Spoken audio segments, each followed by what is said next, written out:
I'm sitting in my car and I feel like I was going to get murdered in my car. It'll be like a podcast. But yeah, I'm in the car because the dog was just unhinged. And my wife is working hard. Not unhinged, but working very hard. I'm sitting in a car doing a podcast about how you should be skating and not in a car. Oh, the irony. So yes, let's get to some casting. I'm Bill Stoppard, and this is Podcast for Skaters number 2. Right away, I have to say that Podcast for Skaters number 1 is not on iTunes yet. It will be, and I'll have the RSS feed taken care of too. So you can listen to it in your car and that sort of thing. Apologies for the very long delay. I'm a little inept in such organizational manners. Yeah.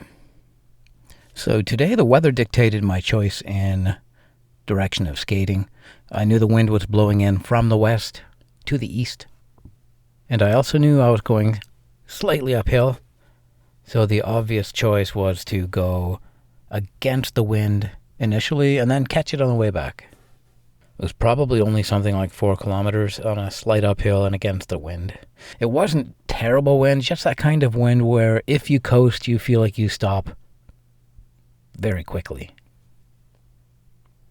And that's why I like skating, because you can just sprint like crazy, put your head down, and then drift so quickly for a very long time. Whereas in running, you sprint and you still have to continue lugging your own bulk around, which is a good skill to have, but not half as fun. Not a tenth as fun. Who are we kidding? I have been trying to avoid overskating lately, skating to the point where I'm really tired and maybe even getting a little sore in the knees and hips. In the summer, it only takes like 3 sessions that go over 2 hours and are concussive and challenging to mess you up a little bit. In the winter time, I take the opportunity to make myself stronger. I try to heal all my injuries. They sometimes stack up over years. Sometimes winter is the opportunity I need to resolve some issues. Yeah, being a road beast is not all glamour and glory. I was discussing this with my wife the other night, and I think it was her idea to make a playlist exactly the amount of time I'm going to be skating. That's a great idea. If I'm going on an exploratory skate, I could have a song that signifies the halfway point. Which, if I've been skating directly away from home for a very long time, will tell me exactly when I need to turn back around. I'll even know by like a third and second and first last song exactly where I need to be. I think it's a perfect solution. And I can add a little drama to my skates. Martin Wood recently mentioned headphones and how he doesn't like the idea of people wearing them when they skate. I do beg to differ as far as the headphones I have. They're like these on-ear headphones. The leakage is just terrible. So if I'm wearing them in an elevator and somebody comes on and I'm listening to if I'm listening to D. Underwood on the elevator, it could get uncomfortable because I can hear like every lyric. The upside of that is I can hear everything around me when these are on at like a halfway level. It's a very visual place, the road. I'm always scanning. My head, it is on a swivel. I don't feel I gain much information through my ears. Things like bicycles coming from behind, yeah. But I also don't want to forfeit an entire sense. But yeah, the sounds of the road are pretty ugly. I don't like the natural soundtrack I'm given. Music is just too much fun. To have a movie soundtrack to a city flow is... oh man, there's some epicosity going on there.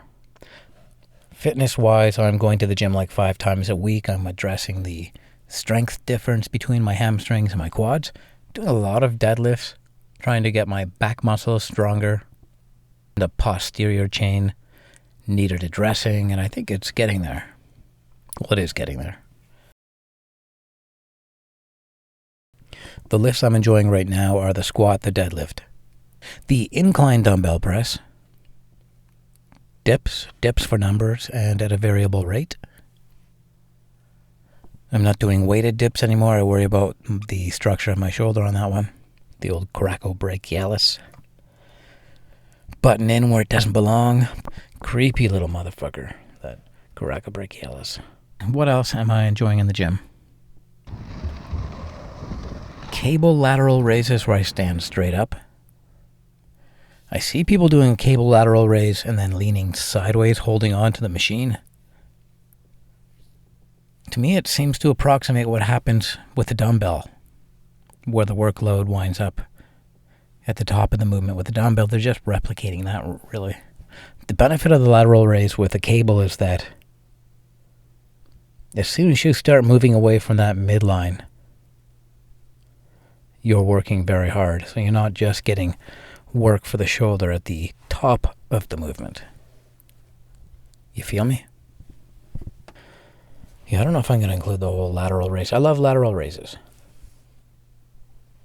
Hanging leg raises where I keep my legs slightly bent and I don't allow my feet to go behind me or even out of sight at the bottom. Here's a good one, and I expect you guys to respond appropriately and inappropriately. I like the questions very much. I was going to ask you if you were planning... Oh, wait, this is a day. Is that an a day? Anyways, here we are. I like the questions very much. I was going to ask you if you were planning to do a podcast where you answer personal questions, but then I thought you could answer them in a book. Yeah, that's cool. I believe your life has a message of perseverance and discipline that we could all benefit from. I have several questions, and I'm very curious to watch the 90s footage of your skating. Obviously. The 90s footage was deleted.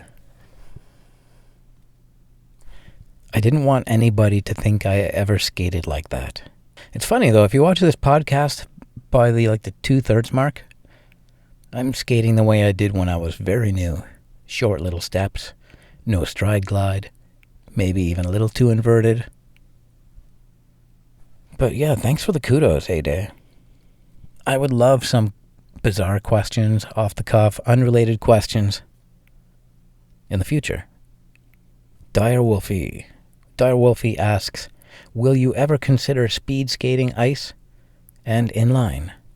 I don't know. I'm not terribly curious about inline speed skating. I admire those guys and the fitness level, the strength, the explosivity, the technique is all very impressive. But it doesn't interest me as far as what they're doing. The track skating in a circle.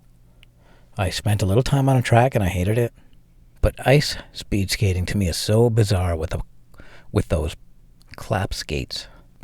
The sound, the carving, the technique, the edge work, the big long double pushes, and those corners where they get their shoulders so close to the ground. The way they spin out, it's pretty hardcore. I would love to try it as a curiosity, but I have no illusions. I have no delusions that I would be good at it. Yeah, thanks, Dire Wolfie. I'd like to take this opportunity to thank my sponsor, Sonic Sports. You can catch him on Instagram at Sonic Sports LA. Sonic Sports has some of the fun stuff in inline skating. Inline pucks, a super cool ninja-style skate tool. Aggressive skating wax, I think I saw. They've got some bearings. Of course, you've heard it a few times. I like the pucks most of all. But yes, Sonic Sports is a Black Knight sponsor of Pinto Pony Productions. And Derek Simmons, I really appreciate your honesty regarding Jaguar bearings. I'm curious about your skate with a loose eyelet. Makes total sense if you don't want to disclose which skate they are, but I did always wonder what happened to your Igors. Or Igors. Igor. I say we call the whole thing off. The skate with the loose eyelet was the gyro. It's got a top strap, so that's not the end of the world. Yeah, the Igors. Beautiful skate. I barely scratched the surface with them. Well, actually, I did scratch the surface. That's the entire problem. I custom chose the materials and the colors for the Igor and I chose a way too soft material for the front inside of the skates. It's all flaked off, white underneath, red on top, and I want these skates to be slick. These skates should be like my bling. They've got the gold frame, the Vancouver Canucks look to them. They're a little Iron Man, and admittedly from some angles, a tad Ronald McDonald. Just a tad. Eensy beensy bit. Reminiscent of. But the 70s are cool. Yeah, they're beautiful skates, and my idea with the Igors, is to bring them down to the local Shoppers Drug Mart and peruse the nail polish counter. Match up a tone and see if I can get something super hard and dense and durable. Thought about bringing them to a nail salon, asking for some fiberglass. I don't know if they do fiberglass anymore. Is it all acrylic? Any nail techs in the house? Beauticians? This one is Depressed Hater. Depressed Hater says, "Hey Bill, will you ever consider going aggressive skating?" I am aggressive skating. Assertively skating, anyways. There was a year or two, well, it was probably 2 years where I only wore aggressive skates, but I really underutilized them. I used them mainly for stair bashing and gaps. I skated a lot in them. When I went up to the big wheels, I felt really free. The real problem is I've never lived really close to a skate park. It's always been like a major chore or a super field trip to go out to a skate park. And when you go out like once or twice in a month, you're never really going to be good. Maybe someday I'll go somewhere and I'll camp out, spend like 2 weeks at a skate park with experts, and then afterwards I will hit it on the regular and enjoy the beauty of that multi-dimensional terrain. Yeah, I'd really like to be good at that. If there was something just like a few blocks away, I'm sure I would be super injured right now. Totally injured.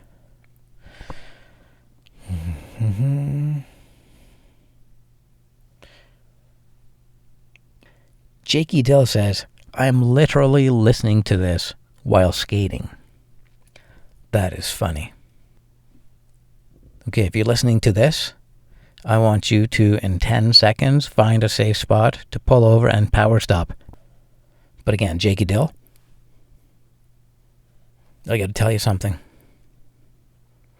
I want you to look at the bottom of that video and see that thumb that's pointing up? Hit the thumb up. And have a great skate, Jakey Dill. I'd like to give a shout out to a buddy I never talk about, Brian Druitt, who I've skated with a few times, and Rosa. Rocco and Bruno, too. Who could forget Rocco and Bruno? Every video should have a dog. Somebody said that in my last video. Oh, here we are. Rule number 1, always have a dog in the edit. That's from Gary Mabs. Big skater shout out to Robert Sickles, Christian Lear, Michael Rice, Lao Shanghai Santa Barbara skater, Stephen King. So I would like to talk more in depth about health. I'll probably just bring the camera in with me instead of sitting here and talking to you about my gym stuff. It's funny, somebody's gym progress is a lot like somebody's dreams. They're never nearly as interesting when they're somebody else's. Oh yeah, some exciting news. I'm getting the new Adapt Hyperskate GTO. I wasn't even tempted to be cryptic about it or set it up as some big mystery skate that I've got coming in. It's worth talking about. I can't wait to get my hands on it. I skate in the current version of the GTO very happily. It feels really good to put that skate on my foot. And sometimes I don't like taking it off. I've just received word that they're currently taking photos of it for the website, and then they're going to send the skate off to me, which officially means that it's like the most famous Adapt Hyperskate GTO there is. It's like the original. There can be only one. Oh yeah. A Black Knight skate. So thanks for joining me in the pod. I hope you enjoyed the cast. What's the name of this podcast? Question and answer yet again?